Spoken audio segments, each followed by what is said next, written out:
একটু পিছনে হয়ে যাবে। এর ফলে আজকে এত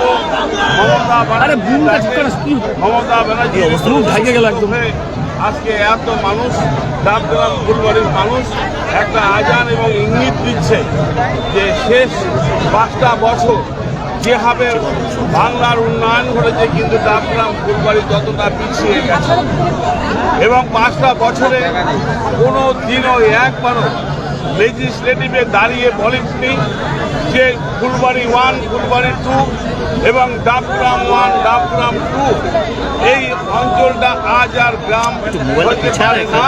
এটাকে অবিলম্বে পৌরসভা করা উচিত, কেননা মেঘলিগঞ্জ ময়নাগুড়ি যদি পৌরসভা হতে পারে তাহলে ফুলবাড়ি 1, 2 এবং ডাবগ্রাম 1, 2 হবে না কেন? 5টা বছরে এই মানুষের এই দুর্দশা, পাশাপাশি কর্পোরেশনের এই উন্নয়নের দেখে মানুষগুলোর কণ্ঠ একবারও বলে না। তাই আজ মমতা বন্দ্যোপাধ্যায়, অভিষেক বন্দ্যোপাধ্যায়ের আশীর্বাদে নেমে এসেছি মানুষের কথা বলবার।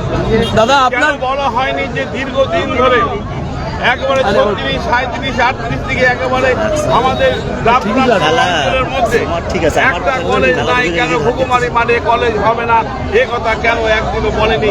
একদিনও কেন লেজিসলেটিভ? 5টা বছর ডাবগ্রাম ফুলবাড়িকে পিছিয়ে দিয়েছে। তাই মানুষের এত স্বতঃস্ফূর্ততা, মানুষ চাইছে এমন একজন মানুষকে প্রতিনিধিত্ব করতে যে সাধারণ মানুষের কথা বলবে এবং ডাবগ্রাম ফুলবাড়িকে একটা উন্নয়নের সবচেয়ে বড় জায়গায় অসম্ভব বলে কিছু নেই। মানুষ দলবাজির দিকে ভাবতে বড় মনে করে যে উন্নয়ন মনে করে, উন্নয়ন মনে করে বলেই এবং মানুষের পাশে থাকি বলে 2004 থেকে 2026 অব্দি মানুষের আশীর্বাদে কাউন্সিলর আছে, কখনো ডেপুটি মেয়র, কখনো চেয়ারম্যান। অবশ্যই কোনো ভোট নাই, কিন্তু ভোটের নমুনা অবশ্যই হতে পারে। কোনো পিছিয়ে দেখায় নেই। মানুষ উপলব্ধি করছে যে 5 বছরে কোনো উন্নয়ন নেই, হয়নি এবং এই বিধানসভাটাকে পিছিয়ে গেছে। আপনার বিরুদ্ধে যিনি প্রার্থী তিনি একসময় কেন এখনো আপনার খুব কাছের লোক, কি বলবেন আপনার বিরুদ্ধে প্রার্থীকে নিয়ে? উনি আমার মা হন। আমি আগামীকাল সকালে ওনার কাছ থেকে আশীর্বাদ নিয়েই আমি প্রচারে নামবো।